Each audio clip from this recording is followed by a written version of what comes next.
All right, today we are using air dry clay to create little monsters. This is just Crayola Air Dry clay. You could do the same thing with clay that needs to be fired, but we don't have a kiln in our art class, so we're just using the regular Crayola brand air dry clay. I'm going to be teaching you a technique called score and slip today. So you can also see I've got a small tray full of water. Now there's not very much water in there. You guys see that? I mean, it's just a few drops. It's not very much at all. I'm going to first pinch a little tiny piece of clay and I'm going to throw it in there. We'll use that in just a minute. Okay, this lump that I have left, you can see is about the size of my fist. It's not terribly big, but it's just perfect for this hand building that we're doing today.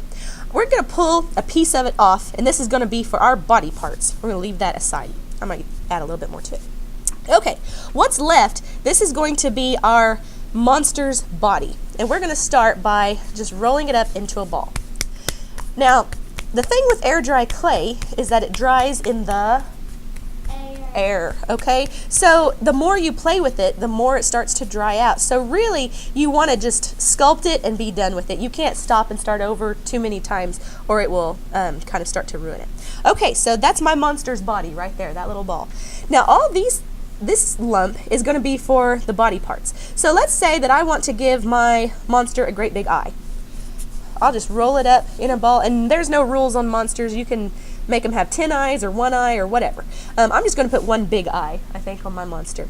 Now, I told you I was going to teach you a score and slip technique. So this is what I'm talking about. Whenever you're using clay that has to be fired, you have to do this. With air dry clay, it's a good idea because I've learned that if I was just going to take this and press it on here, tomorrow when it's dry, it'll pop right off. So if we score and slip, it actually helps keep that together. All right, so slip is what I'm making right now. It's just a little bit of clay diluted in water. You guys see how that's kind of turning white? Yes.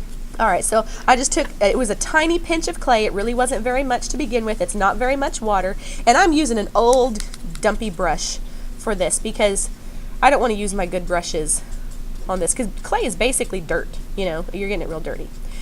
Alrighty. So to score means to scratch something. So I'm just going to use my pencil and I'm going to scratch the surface. Scratch, scratch, scratch, scratch. And I'll do it both directions. Kind of like I'm cross-hatching. Okay? Now I'm going to take my slip and I'm going to just dot it on there. And this works like glue.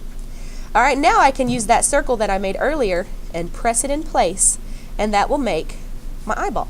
Okay? Now I can also use the edge of my pencil to roll and make textures and use it as a tool, whatever I need to do. Right now I think that's in pretty good shape right there. I'm going to add an eyelid next because the more details you add, the more fun you can have. So I'm going to go ahead and roll this into a little ball, flatten it out a bit, and I'm going to put that eyelid right on top. Now I should probably score and slip again. Anytime you're going to add pieces together, you should probably score and slip and they will stay in place a lot better. All right, so remember scoring was scratching it with the pencil. Slip is this wet stuff that we just made. Here's my eyelid right on top like that. Okay, now I'm going to be passing out all kinds of tools to my art class today.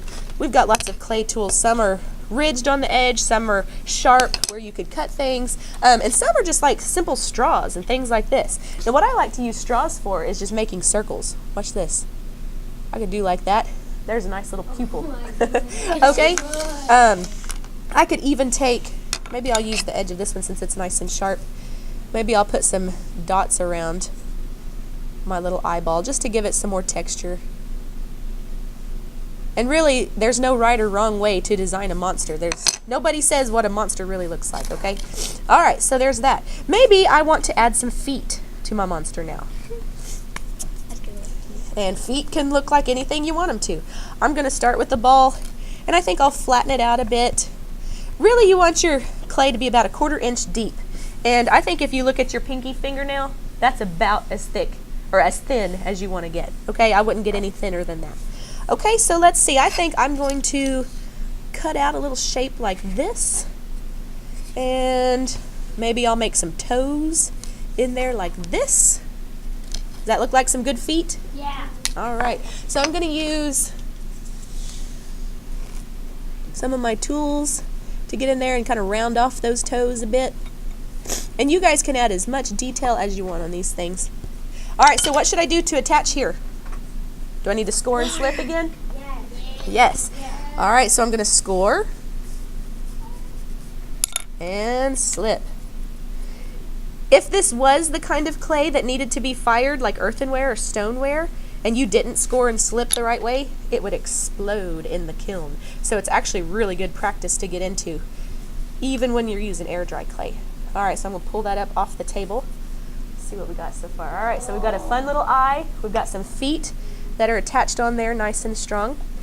All right, let's see if we can add a mouth. I've got some tools over here.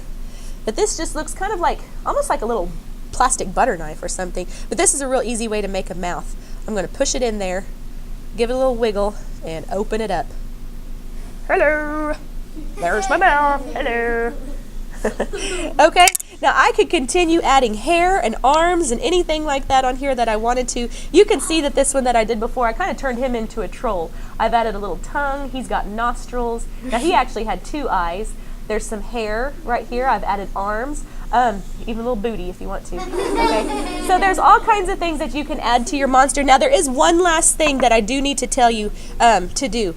You might notice that this one has a big hole in the bottom, okay? That is to help it dry out. So you need to do that very last thing.